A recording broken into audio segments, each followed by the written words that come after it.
So this is episode 44 of Warden's Watch podcast. And we're going to go personal this time, which is, I started to talk to John after talking to Nancy Foley about cases, and he starts talking about this California case that they had. And, here I am on the edge of my seat because game wardens love game warden stories. It's just all there is to it. And I said, John, that's a podcast. We got to do that, especially after Nancy. We gave the introduction to California. Now to bring in this California case that ties in so much, national parks, country that I went out and visited last year that was just an awesome place for sure. So I'm pretty excited about this, but then we had this cliffhanger, John, because it was supposed to come out right after Nancy, and you called because they called you back on a fire for logistics and stuff, and California was burning. And like I told everybody in the last intro is, when people call us, we're generally not people that say no, unless it's really serious. But yeah, so fill us in. What happened? Yeah, Wayne, it's been a crazy couple of weeks, as you know. I mean, this fire campaign in California, my old haunts in the Golden State have just been literally, no pun intended, out of control. The biggest fires we've seen in better part of a century. And so I was back down in California a couple of weeks ago when the Santa Clara County Fire Complex just kind of was getting started. And it was actually in some of those backcountry areas. And, there's a lot of areas I keep an eye on for rancher friends and the parks back there. And the fires had started, but they weren't really threatening some of the prime black-tailed deer habitat country that was my old patrol district and the whole Santa Clara County squad back in the patrol days. And then within 4 or 5 days, pretty much the backcountry of Henrico State Park, which is many of our listeners and viewers know, that's where I met a game warden that changed my life to be a game warden from an engineer and learn to backpack and learn the way of surviving outdoors was in that park. So. Thank you. I think. Well, I couldn't sit still, man, and be indoors that long. So, thank you for some divine intervention on that one. But, Absolutely. But that'll happen. That'll happen in Henrico Park, brother. And what's going on right now is areas that haven't burned in over 100 years, if at all, are completely gone. So private ranches, the founder of California Deer Association, his big monster ranch back there with some of the finest black-tailed deer genetics anywhere in California is completely gone. The fire is up to close to 400,000 acres. And I was on the phone kind of constantly, whether I was in California helping them there or doing it remotely once I got back up to Montana, just helping with access and how certain people can get in behind certain gates. And because obviously we know that backcountry like the back of our hands. And it's just been heartbreaking to see it continue. And even as of this morning, right before you and I got on to record, I was getting updates from my Santa Clara Sheriff's Office Met buddies that are back there for Met operations and work with the same ranchers, and just getting updates that it's still going strong and it's not anywhere near completely controlled.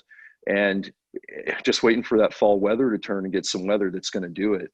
If there aren't structures back there, we're letting the backcountry burn. There's just not enough firefighters. There's actually fire crews, Wayne, from Troy, Montana, up here in Lincoln County, right down the road from me, fighting the California complex fire right now. That's how much California is needing firefighters and, from all different levels of agency to go down there and help the effort. So our game wardens, and talking to my Met guys and our patrol guys down there, they're underwater.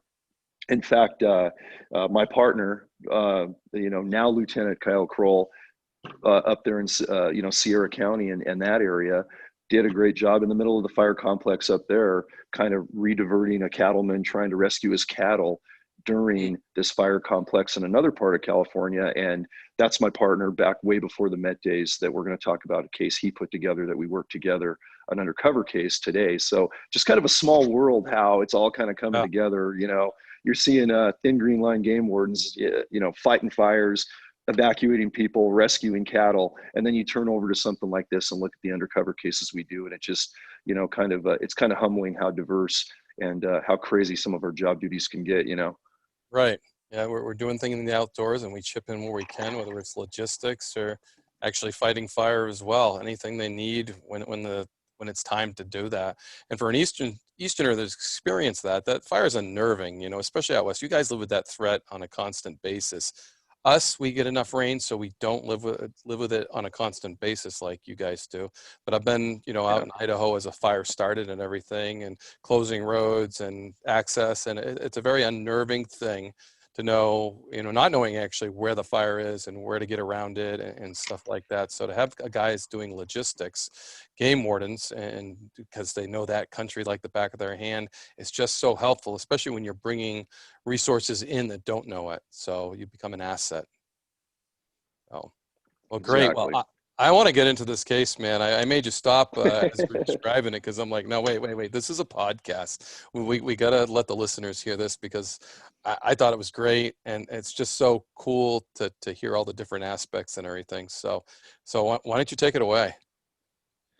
Yeah, for sure. This is one that, talk about going back in the Wayback Machine and pulling it out of the vault. This was one of the highlight, I think, covert cases I've ever worked, and one of my best experiences, one of the coolest cases I got to share with Kyle back in the day. And, really talking to Nancy, she kind of sparked it all with Nancy Foley's history of running our covert unit, our special operations unit, because this is one of those cases that we were a couple of patrol guys. I was a lieutenant, he was a lead warden in the county, and we ended up getting in way over our heads with the bigger this case got, something he actually found and we generated at the squad level on the patrol level, and ended up getting into a 1.5 year long investigation with our special operations unit.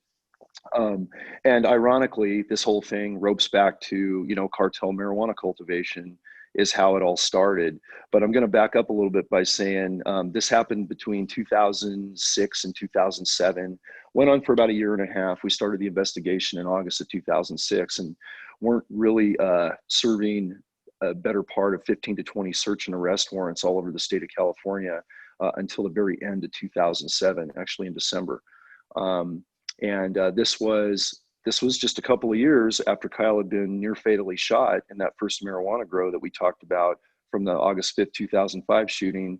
And here he is, literally a year back from that crazy ordeal, and already generating a tier 1 undercover case that's going to take us all over California, into the borders of national parks and everything else. So a shout out and kudos to Kyle for jumping back in and, jumping into the deep end on I, an epic case. I'll just say I don't like to use this word a lot on this podcast, but he's a shit magnet, isn't he? Oh, in the best way, in the In the best best way, way. And that's, absolutely, in the best way. yeah. Oh, I yeah, know yeah, yeah, several yeah. officers that are just like that. They just fall into these cases and get involved with so much so quick, and you're like, and it's just constant, and they can't help themselves. They're a magnet to it, which is awesome when you're a game warden and you have that kind of activity. So, but It I can is, see and you're mating that picture, and I can see other officers in that spot too. yeah, Wayne, and that's actually a perfect title for it. And Kyle's one of those tier 1 game wardens that when when you find that bone, to that holy grail of that real wildlife case, you don't let go. You Mm-hmm. don't let go. And I was always blessed to have, meat eaters, so to speak, in the squad on patrol way Yeah. before I got into special ops with the Met team. And we had that squad in Santa Clara County in the Silicon Valley, and Kyle did a crush job on that. And this was one of those cases. And we ended up calling this one Operation Bear Conduit, because it started off as an illegal pig hunting case where Kyle and I went in undercover to hunt wild hogs, and then it spiraled way into a big black bear poaching ring that went all over the state, which was really interesting, and kind of spiderwebbed into some neat things. But the way this thing started, and this is the irony of going full circle of where my specialty led and stuff Kyle's done too in marijuana enforcement, is one of our narcotics task force units in San Benito County had served a search warrant on basically a career wildlife poaching family. We'll nickname Chipper, we'll call him. And what Chipper had going on was on his own private ranch, where he years before had run kind of an illegal commercial hunting club, done canned hunts where they, were releasing animals out of cages and things like that, and actually prosecuted for it by the generation of game wardens before us. He also had a cartel grower set up on his place for a certain amount of money to allow him to grow some of the tainted, illegal black market cannabis to be sold on the black market. When that raid went down, one of the guy that was arrested in that grow was the grower, and in his wallet he had, he had a card that said something about pig hunts and who to contact. Yeah. And so we, Kyle went out with our UNET task force on that raid because he knew the property and was assessing environmental damages from the game warden side and the grow site, and right away called me up and said, "Hey, this is great. I mean, these guys have a history, and it looks like they're doing guiding. There's no guide license and record. This is great." And I said, "Well, yeah, let's set this up. Let's work our way into a hunt and see what's going on, and try to stop what's going on out there, because obviously there's some career wildlife problem violations here." And sure enough, we worked into a hunt, and Kyle and I went hog hunting with Chipper and his son and a couple of hog dogs, and ran around in the heat of August in San Benito County, and bait a pig, and Kyle got that pig, and pretty much completed that case. And we kind of thought that was going to be it. We were going to shut it down, make an announcement, put a warrant together, do what we needed to do for the arrest. And we got approached by the suspect, and he said, "Hey, you guys like to hunt bears?" And kind of playing dumb, we're like, "Oh, we've never hunted bear before. We're just some Silicon Valley guys, blah blah blah. We'd love to hunt bears. Where do you do that?" "Well, we hunt them way east, up by that big old park." And we're like, "Big old park? Like, oh yeah, out there past Mariposa." So we're thinking, "Oh, like Yosemite National Park? Yeah, that's the one." So of course, Wayne, you've had a history in national parks, and how sacred that land is, right? So when we heard that, I mean, talk about just the alarm bells going off. We both got really excited. This is a really lesson learned for especially young officers is, we're so anxious to make that case that we don't hang on for the next one. We jump at it, and we don't look beyond that case that's right in front of us. And you can develop cases out of a case if you're just a little patient, and timing is everything. So be a little patient and look behind the scenes. And that's exactly what happened here. You guys could have made that case right there. You could have been at the end of the hunt, arrested those guys, but you hung back a little. And now we're going from hog hunting to bear hunting in and around a national park. That's, this is what's opening up. And this is where you got me last time. I'm like on the edge of my seat. I'm like, this is going huge. And then you told me how huge. I'm like, yeah, let's sit back. I want to do this as a podcast, because this is really good. When you start involving, national treasures, Yosemite National Park, I'm just like, I'm in. So not to interrupt you, but I just, how that goes. I just want to have that lesson learned, so that future game warden that's listening, the game warden, the young game warden, the old game warden can chuckle to himself, and the people can understand how sometimes that we don't make that case, especially informants. Informants, if you don't inform informants, they get a little antsy. So sometimes we wait a year to see how much more comes out, and that informant will be calling up. And as officers, we should call them and tell them what's going on. Hey, that was great information. It's going to be extended. So they're not impatient. Yeah, I gave that game warden this information. He never did anything with it. And sometimes, they'll get more involved if you don't tell them what's going on and screw up a case. Oh, exactly, man. And those are two really good points you bring, Wayne, and something that through basically our COVID, what we call, covert surveillance or tactical surveillance class we teach in our academy is, guys, when you're new game warden, you're going to want to go for the low hanging fruit. You're going to want to get a rock in the box, because we all want to generate tickets. We want to impress our lieutenant. We want to, impress our peers. We want to be shown as a go-getter. But it's really hard to be patient, especially the first couple of years. And this is what was so cool about this case is Kyle was really early in his career still. I mean, basically when we had the shooting in 2005, he'd only been on about a year, and he had almost a career ending, injury with that AK-47 round going through both his legs. So when he came back a year later, you can imagine how eager he was to get back in the mix, because he's such a go-getter. And this happened to be one of the first cases. And what's this is a career case, one of many. But this is a tier 1 case. And we both had that conversation of, wow, how far do we want to take it? And of course, I just loved what he was doing with it and wanted to promote that and nurture that and say, hey, let's go a little further. Let's go out of county. And so when you start going into other parts of the state and you start working in other, game wardens patrol districts, as And this bear hunt was literally going to be in a whole different patrol district. We're Mm, talking several hundred miles away. So this is one where we started talking to the locals, you know, up around Yosemite, veteran game wardens that I had worked with my whole career, good guys, you know, and we started talking to our special operations unit, Nancy's old team.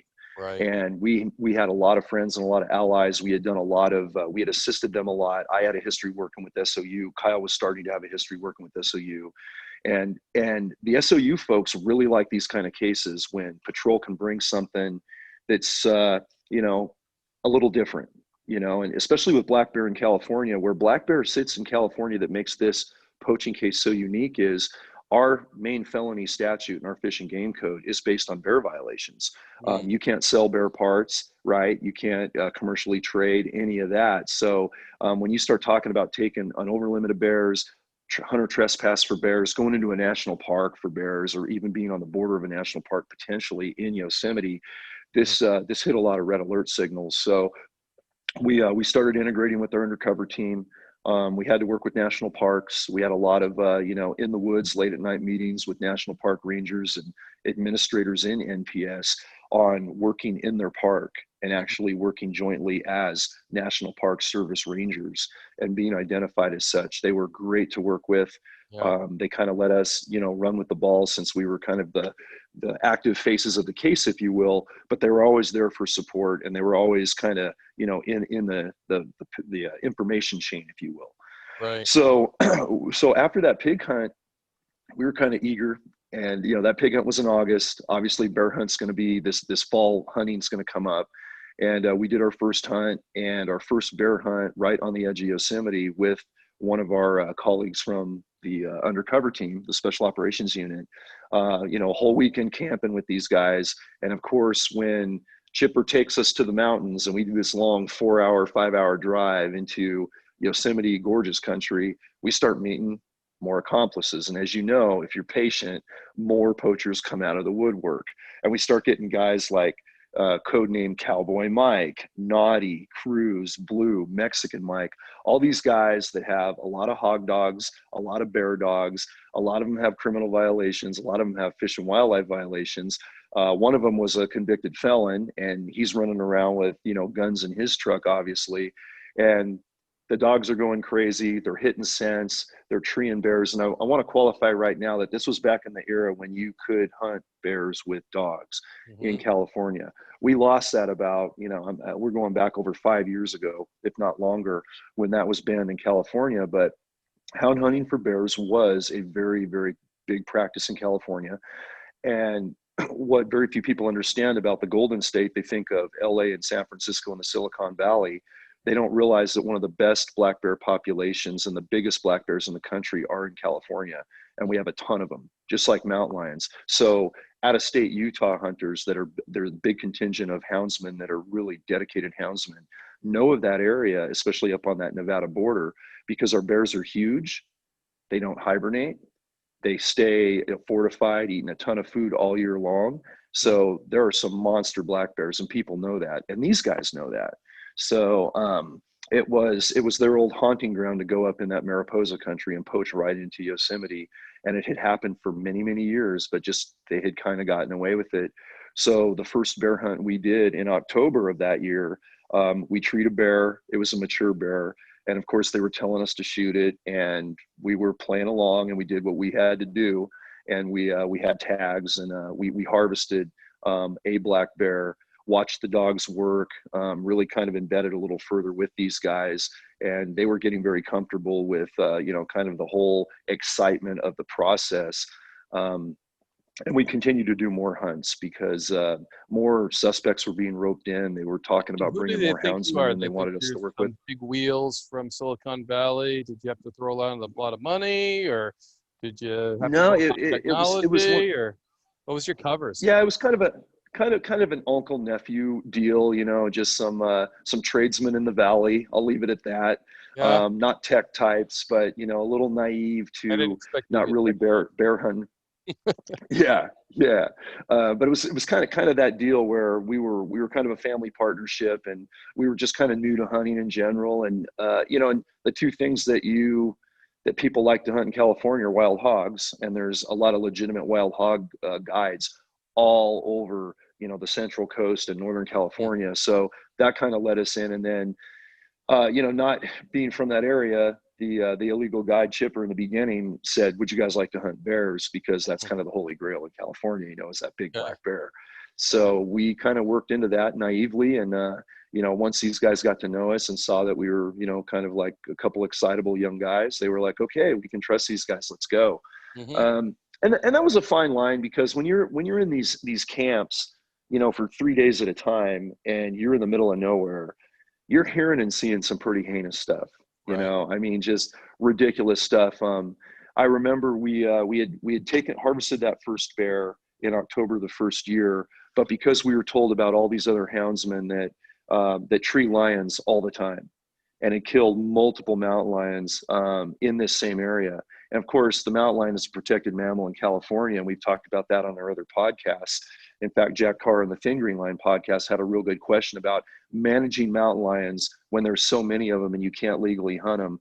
Right. How are they managed behind the scenes, or what's going on with the management, even if it's illegal? And sure enough, we have a lot of that in California. So we wanted to get closer to these other houndsmen. We wanted to get into another network of guys that were not probably, but were doing significant wildlife damage as a small hub, because almost everything they did was prohibited. And they were running bears, they were running bobcats, they were running and treeing mountain lions out of season, or they were treeing animals they couldn't tree or even hunt, like lions, and they were killing these animals, and they Right. were wasting these animals. When I get to the end of the story, and you can tell I'm getting kind of fired up just telling it, reliving it, Yeah. but I'll go into the charges of this, this book of an arrest report, this stack, because the surveillance and what Kyle put together for documenting this over almost 18 months was just incredible. But the amount of wildlife violations we got, Bud, by not going for the low-hanging fruit on that first case was worth a year and a half of time if we didn't write one other ticket the whole time. I mean, it was just that kind of case. So anyway, I digress a little bit, but so we've gotten a bear, we've gotten a pig. We need to go back and we need to keep working with these other guys. So we're going to do another bear hunt, and we start getting rained and snowed out. So we got to push it over to the next year. And Can that's I a bring hard you back call. a little to that first bear hunt, John? I mean, uh, if we can just tell the listeners, you arrive at bear camp, where you're staying, all these other guys that come out, the types of dogs, and tell them kind of fill them in on the hunt too. I get the question about dog hunting too. Well, that's easy. That's not fair. And I'm like, you're a hunter. Have you ever gone bear hunting with dogs? You should try it, because I will tell you, it's Yep. one of the most difficult things. You have to be in wicked good shape in order to Right. get to that tree most of the time. There's sometimes that it's close to the road, but you have to be in really good shape. These dogs, that's what they love to do. That is what they were Yep. bred to do. You've never seen a hound more happy than when he's doing what he should be doing, whether it's chasing coons or whether it's chasing bears. And it's a whole different culture to, kind of give them a window into that culture, because it is different. And I find it fun, and there's a lot of excitement when it comes to it. You tree that bear, and I got some bear treeing stories that are pretty hairy. Oh You get yeah. the Yeah, I know. so to bring our listeners right into that tree with you guys, and and shooting it, because I'm assuming one of you guys shot it. Yeah, it is very exciting. And you bring up a good point, Wayne, where when initially as a Silicon Valley game warden and not really working houndsman for bear, but having a little bit of hunting experience, a lot of hunting experience hunting black bears, but not with dogs. Hmm. Same thing with Kyle. Neither of us, we were spot and stock. And, I'm not going to say we had, we weren't like chastising hound hunting, but what we had seen with our colleagues that work bear country is a lot of houndsmen having a lot of violations, doing things wrong, having too many dogs, running out of season, pursuing the wrong animals. So of course, we had a little bit of warden bias. I'll admit it. I was against hound hunting going into it, but with an open mind, I wanted to say, okay, let's go see what happens. Obviously, this is how these guys poach.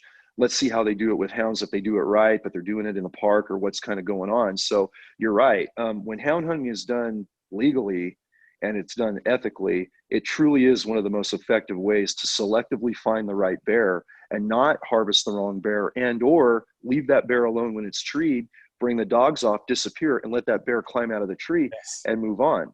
What I can say, and I'm glad you brought this up because I would not have mentioned it, so thank you for this, brother, is Kyle and I both, after his shooting in 2005, got to work with one of our most premier, if not premier, houndsmen in California that worked with our agency for public safety mountain lions, public safety, depredation bears, you name it.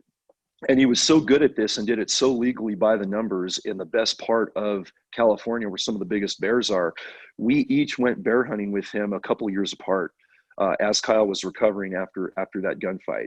And we also did that right before this hunt. So I got to go out with the premier houndsman, and I spent 3 different seasons working dogs with this houndsman and looking at and passing up or selectively deciding not to shoot or to shoot about 50 bears before I got a 7-foot, beautiful, at the end of his life, big boar on the 3rd year of hunting with him, and doing it completely controlled. Got to select it, make sure it wasn't a big sow with cubs, because we've seen that. Or he looked big on the ground, but he wasn't mature enough. So my attitude on bear hunting and houndsman completely changed. It was kind of honestly a real bummer to see that part of hunting bears prohibited in California for whatever reason. And won't even go down that rabbit hole right now. But suffice to say, it is very exciting. And you're right, you got to be in shape, because when these dogs strike a scent, especially in that Plumas County mountain country that's just like, the Yak Wilderness I live in now in Montana, it is straight up, straight down, no trails, through brush, blowdowns. And I've never got my ass kicked more, to be honest, chasing a hound or a couple of hounds and hearing them bay and, watching them on telemetry and going, are you kidding me? They're 2 miles away. We got 3 more canyons and a river to cross. And then we're going to get to this treed bear before, he gets out of the tree. So it's no joke. And that's what we had going with these guys. And when they struck that one boar, and everybody's doing the fire drill, jumping out of trucks, and people are grabbing guns, us included, and some of these guys, there's a lot of excitement, but there's a lot of officer safety concerns. And again, coming back, looking at it from an officer safety perspective and a tactical sense, Kyle and I are trying to play the hunter and get our rifles and go out all excited and follow these hounds and these lead houndsmen. But at the same time, I don't want a guy that's a convicted poacher, or we don't really know this guy, behind me with a rifle running to back us up, or with a handgun. And that's exactly what you're in. So everyone's armed, and we're 2 guys doing our job covertly, right? Or 3 guys when we have our help from an SOU teammate sometimes. And you're doing all of this stuff, and you're outnumbered, you're outgunned, right? And you're kind of undermanned. So it's all just reading the situation and filling and flowing and watching each other's backs. And I can be honest, there are some, oh shit moments, to put it mildly, where you just don't feel comfortable. And that's a 72-hour weekend. Even when you're in camp, you're having conversations around the fire, you're breaking bread with these guys, you're in camp with them. It's a little unnerving, but at the same time, it's one of the most rewarding experiences as a wildlife officer, because of the spontaneous conversations that erupt in those camps.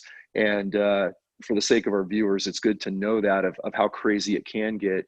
But you just don't get that close in uniform on any case that I've ever been in. And Nancy talked about why she put so much time into the special operations unit, was because it's the way you get into the most embedded poachers in their comfort zone that are doing the biggest wildlife damage and taking out the biggest numbers of sensitive species. So to that point, it's crazy. But as we progressed on the case and we started to get in with Cowboy Mike, who was the lion hunter and had a bunch of good dogs, who missed the first hunt, we get into the woods with him, next fall, and just having conversations. I could not believe the stuff that I was being told about, I treated 100 mountain lions last year, and I killed most of them because, I didn't want them to damage my dogs, or they were in bear country, and, and there's too many of them. So we just forget about them. Why worry about them? We're not going to deal with those game warden guys or whatever. And all that was being recorded, and we're just listening and going down the rabbit hole. And, you just think of the impact of that many animals you know, whether they're abundantly populated or not. And you think about what you're not hearing of what these guys are doing, you know, after dark, and, you know, in a patrol area where they know the game warden, they're driving by his house, they're looking at his patrol truck, they know when he's home, they know, you know, we're depleted on staff. And so he's probably 1 for 3 districts. So they're like, oh, he's gone, he's locked up, he's shut down for the night. Yep. Party on, let's go hunt all night. Sundays off. Yeah, just the stuff we heard, you know,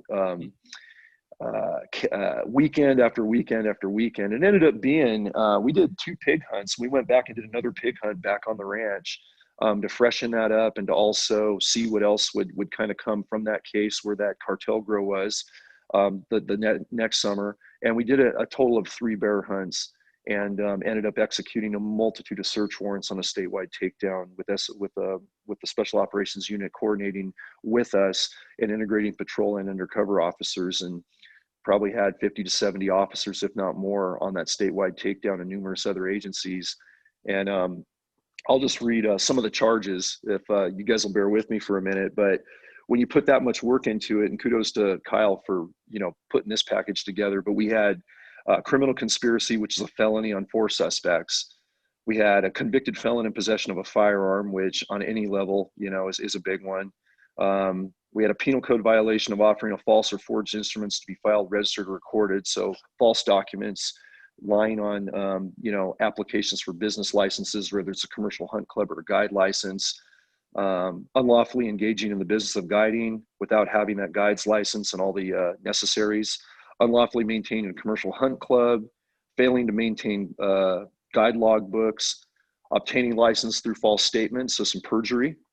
And then we had no more than 1 dog per hunter during deer season, because we were way over limit on dogs, which is, you know, some of the renegade houndsmen, as I'm sure you have back there, Wayne. It's not that they're hound hunting, it's that they just got to have a pack, you know, and they just take too many dogs out there.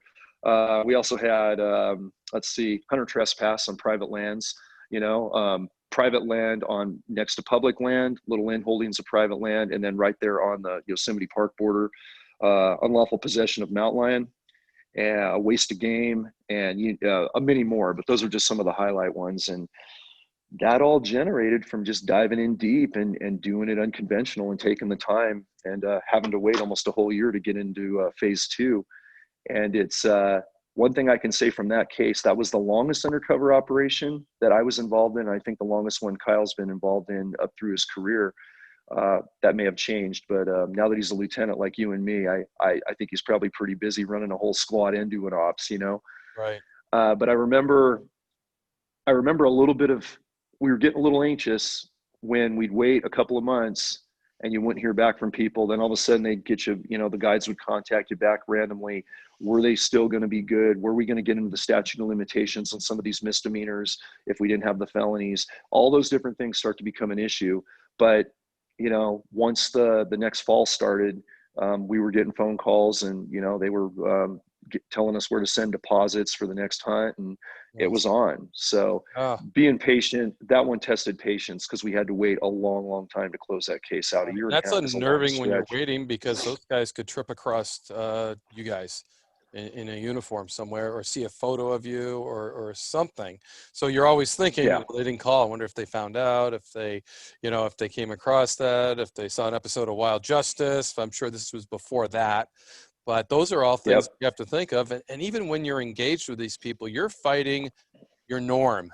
You're normally not like this. You're fighting your norm. And good undercover people are usually staying undercover for long times, and they actually become the undercover. You know, that is their persona. That's it.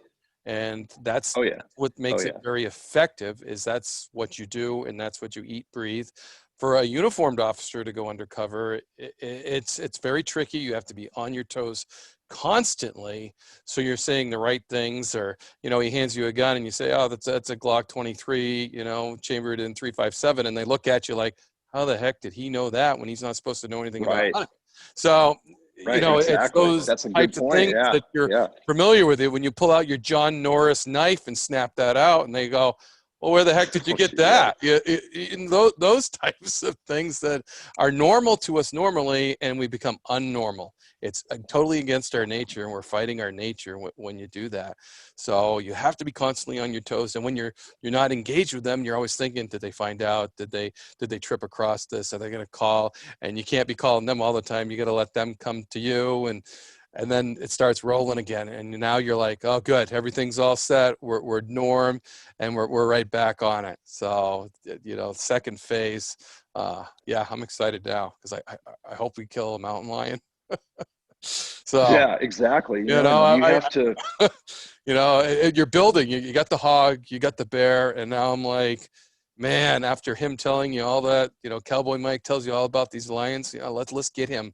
Let's get him hard on a case like that. well, and that's a great point, Wayne, because we had offers from that particular guide and many of his friends say, hey, don't worry about going with this guy anymore. Just contact me directly. And this next Got each season other we'll go through. out and we'll go through. Oh yeah, well, absolutely, right. I Yeah. mean, it's kind of a little den there. So Uh-huh. we were actually solicited and invited to keep this thing going, and like a deep cover narcotics case, we could have went another year. We Right. probably could have got further, but there's always that fine line between how many more poaching incidents do you need to see, Mm-hmm. how many more bad guys do you need to rope in versus what have you already lost, because we Right. had already been out with these violators for 18 months. Mm-hmm. We had killed one bear illegally. We had, been on an illegal guide hunt with one hog. We know they were hunting every other weekends around that we weren't there. So it was a tough balance. And to Mm-hmm. your point, that's it exactly. When you're a patrol warden, if you're working into undercover, you kind of gotta know the life a little bit beyond a patrol mindset and an ethos that we get in the academy, that we do in uniform. Mm-hmm. And fortunately, even though we weren't going in as experienced hunters, we were kind of living the way Kyle and I always had growing up, where when you get excited, you have that adrenaline, you get you get all the Right. excitement, and you go for it. You kind of go for it, kind of free reign, if you will. And when we got onto that bear the first time, especially, all those guys said, oh yeah, man, these guys are diehards. They're hooked. They're spazzing out. This is great. Um, but again, we're not on the deep cover team that can maintain that identity and Right. immerse. We had to go back to run a patrol district. I was a lieutenant. He was a warden in, Ah, in basically one of the busiest counties in California. And fortunately for us, Wild Justice didn't start until the very year after we ended this case. And there nice. is no way, since Kyle was featured in that show and I was a lot, Yeah. together with Kyle many times, there's no way we were going to pull that off from an officer safety standpoint. And quite honestly, to your point, I'm glad you brought this up, is between those hunts, we did our business in county, but we were very low key. We were very low key. We really kind of stayed out of the media as much as we could. We didn't let people take pictures. We weren't at that point where all the big outreach and education was blowing up with Wild Justice and beyond, and, my first book and all of that. Fortunately, that happened about a year after this case went down.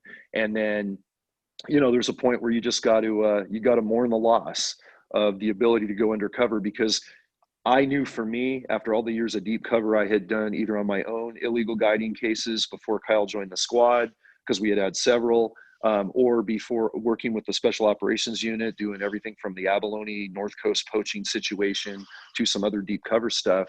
I knew after this case and after we got big on the outreach front with the TV show and different things, that my undercover days were done. Kyle kind of knew it too. Doing a buy bust with a new squad member in uniform and coordinating it as you and I would as lieutenants, and we'd hold Right. back and lead the takedown, while our younger, more or less known officers, we kind of became, teachers in that at the squad level, which was fantastic. Yeah. And we did, I can say a year after that case, even through the Wild Justice phase, we had just an A team of complete meat eaters in the squad. Right. Kyle was the lead warden. We had other guys coming in out of the academy. We had both trained, and they were generating, 1 day buy bus, whether it's exotic species in a fish, an Right. aquarium, in downtown San Jose, or it's a bear rug, one of those cases we highlighted on Wild. In fact, the big 7-foot bear I shot with that great houndsman, we had to use on the Wild Justice bear sales case and seize it back. And ironically, I actually had a guy contact the department and say, Lieutenant Norris's case on wild justice, he finally found my bear that was stolen. It was stolen a year ago, and that's the exact bear. I recognized the blaze on its chest and its size, and I had to tell this guy, sir, I'm sorry, but I physically harvested that That's bear my bear. legally. I know it's my bear. I know it's a nice one, but I know it's my bear. And he said, oh no, it looks just like mine. It was kind of a little joke we had going with headquarters when they were getting those calls. But Yeah. to all that point is, it was great evolution career-wise for Kyle. And that's what I look at, sharing that case with him and seeing his excitement, all the hard work he put into it. And I can't obviously share the administrative paperwork that went into this case that I'm looking at, but it's, as I refresh, but it's extensive, and it's a super well-written report. His search warrant affidavit to get the search warrants with our judge that go 18 months, basically, chronologically. I mean, talk about writing a story. Right. You know, and telling a tale. It was a real good piece of work, and more importantly, our wildlife in California benefited from it. Obviously, this put apprehension in a lot of illegal guides and houndsmen and people working dirty, kind of looking over their shoulders. And that's the other advantage of deep cover. You just don't know where it's coming. You mentioned something good from a super diver's point, is when to pull the trigger on this case. 18 months. Yes. How long do you go? You're starting to lose statute of limitations on things. So we have to take all this into consideration. It's the perfect time, because like you said, you could have gone on probably for years and years and years and kept accumulating things, but there becomes a time when it becomes inefficient, and you start losing other cases on the other end, which could be really big cases because your statute of limitations starts running out on it. So it is, and it's a good time to pull it. And frankly, for the guy that's working in that patrol area, the uniform guy, it's so nice to see that success after the fact, whether you know about it or not know about it, because that's a big success for combating wildlife crime in your area. And that's certainly something that they should be proud of as well. They came in and took these guys down. So, but not to interrupt, but I keep interrupting. No, man. You're spurring. There's so much to this, and it's funny. It's been over a decade, right, since this case happened. And really, I'm glad you wanted to do this, because we talked about it with all the other shows we've been hosting with other guests, and you said, hey, talk about this case personally, man. Thank you for that, brother, because I printed paperwork I haven't seen in over a decade. And not only that, but shortly after this, that's when Met was built. And obviously, when I built and co-developed and all the guys came in and we put that whole thing together with the marijuana enforcement team, cases like this never happened again for me. I mean, it was off to the races, and that was a 24/7 thing. So, and these cases are every bit as important and every bit as rewarding, every bit as dangerous, every bit as anxiety ridden, and every bit as exciting as, hunting cartel growers. To be honest with you, you're really excited, John, but telling this story, you're even more than normal. I'm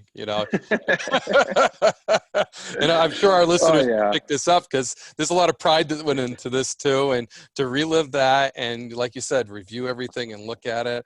Yeah, it's a success story, and kudos to you and the guys that pulled this off, because that's huge. And you're reliving it, and you're fired up, man. And normally you are fired up. Let's face it, we're fired up guys, but you're loving this. You're like, telling the story, and I'm enjoying it, and I could tell you're enjoying sharing it.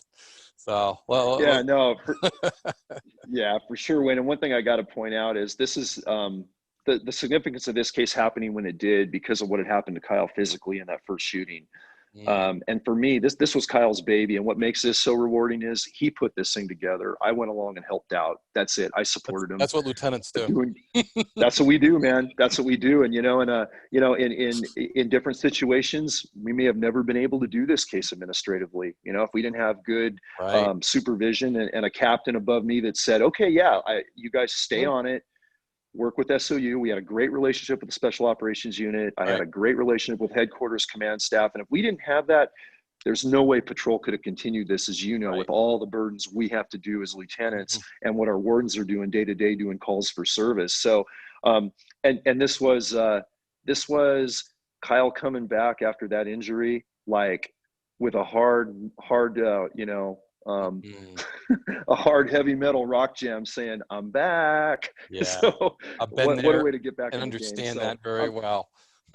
So happy for him. So proud of him for putting this case together. So yeah, I am getting a little animated, but thanks for bringing it up, man. I had Yeah, not thought about this case in a lot of years, and it's been fun talking about it and preparing for it for sure. yeah.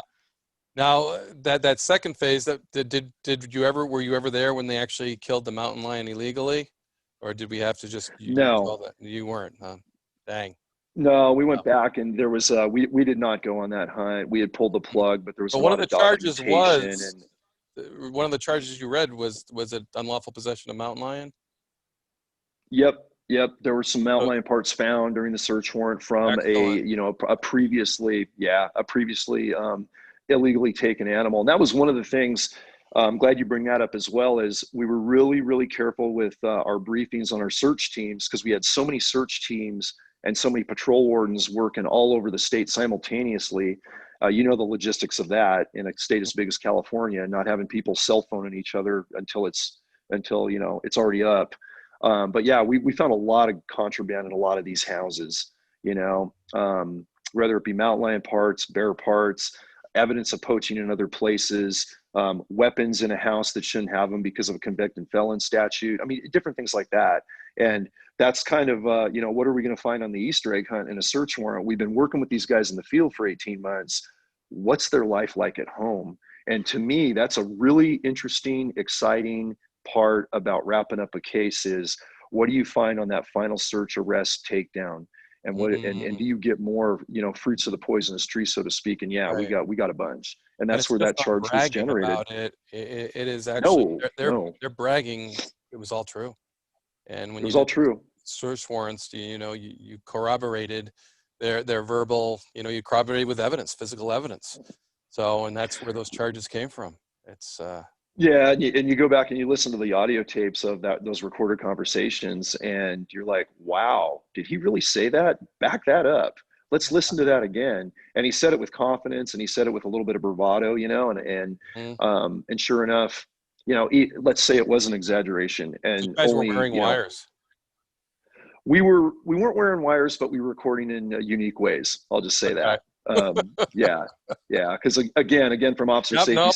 Don't want standpoints, to give away yeah, tactical information for sure, but yeah, yeah, nothing like that. But and I would say we in were those able to conditions, get I statements we would needed. never have wanted to wear a wire.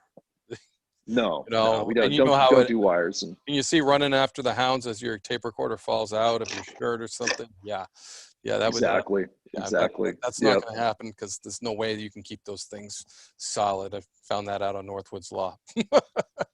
it's tough, right? For sure. So And to get good audio recording is, essential as well. But yeah, oh, good work on a huge case.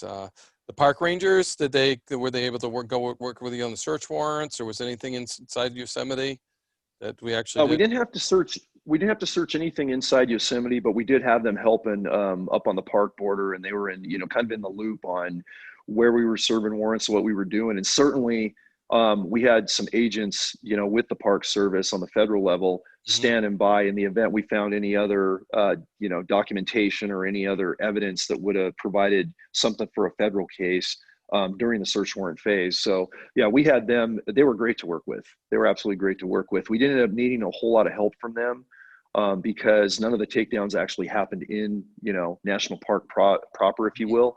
But they were there and they were super excited to see this case happen. And again, it comes down to, even though these guys weren't in Yosemite all the time poaching, just the fact that their main bear camp was so close to the border.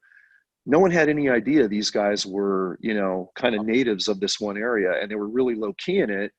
They were only bragging about it within their inner circle, so they didn't draw attention to themselves. And Mhm. let's just say, in an unfenced part with a very few signs, but definitely visible signs, you're any national park property. We saw them, during the operation. And They had some of free the reign. best hunting occurs on those borders because that's basically a reserve for wildlife, Yep. and wildlife knows no borders, so it spills out. So whether it's legal or illegal, some of the best hunting opportunities are around those borders, and a lot of the violations occur in and around those borders. And again, some people not knowing the borders end up inside parks having issues. So where the national park certainly you know, takes the ball and runs with that. And being a former national park ranger. I always like national park stories too. And, you know, some of the Yeah. guys get to live and work in the most gorgeous places in the United States. So I just, it's a great thing. Some of my friends are still, actually one of my friends just retired as a park ranger. So down in the Great Smoky area. But, Yeah, and cool. as you know from being a ranger, one last thing, Wayne, is what you just said about the good hunting on those fringes. The other thing that's so cool when you're on the border of a national park, if you're a private landholder or it's still public state land, is habitat quality. Yeah. Usually just the management of how that cover and that, basically the edging effect of how Hmm. different habitats are coming together. There's usually a good water source. And like you said, it's just ripe with wildlife. So, but yeah, man, since being a park ranger, especially for NPS in your Yeah. history and knowing this was in one of the most well-known in And California I just Yosemite, visited I've it last year figured into too. My first there time you in go. Yosemite. I was blown Yep. away by the beauty, but I was blown away by the people, man. Oh, I Yeah, know. I am glad Yep. I saw Yosemite, but I don't think I'll ever go back just because of the people. It was an eye Yeah. opener, and you know, you go up to Sequoia Kings Canyon, and it goes to fractions of people compared Yep. to Yosemite. But just a gorgeous, gorgeous country. So happy I was able to see it, and you know, bring my 14-year-old out there to see this too.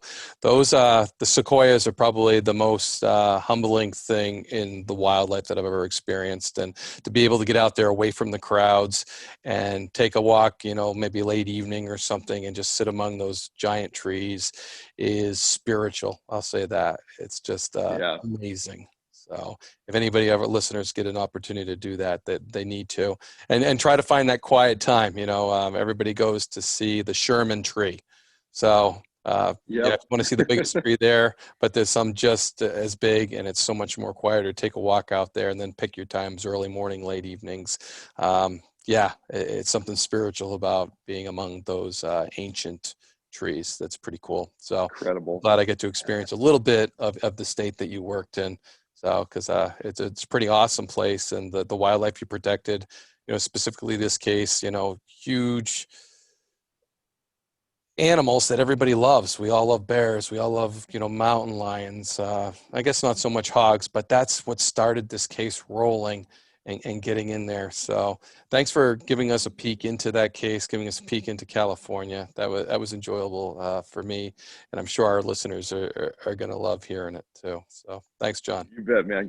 Great to share it and go down memory lane, bud. Yeah, no doubt. So, wrapping up episode 44, Warden's Watch. Always a pleasure. Game wardens love telling these stories, our success stories. John got fired up about this one. I'm glad he shared it with us. So, hope you enjoyed it as much as we did.